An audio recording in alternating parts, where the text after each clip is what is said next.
Hi, welcome to the Richard Kabili YouTube channel, and for today's tutorial, I will be teaching you on how to enable and disable swipe up and basic gestures voice control on iPhone X. But first, can you subscribe to this channel and don't forget to hit the subscribe button and the bell to notify you for the new updates. And let's start.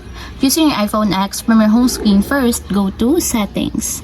Then in the Settings, scroll down and find the Accessibility and then tap. Then in the Accessibility, scroll down again and go to Physical and Motor section and then tap the Voice Control. Then in the Voice Control, go to this section and then tap the Customize Commands. Then in the Customize Commands, find and tap the Basic Gestures. And then in the Basic Gestures, scroll down again and then find and tap the Swipe Up.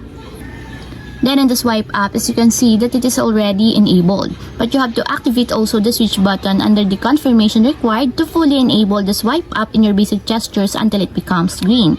And if you want to disable or turn off, just tap again the switch button just like this.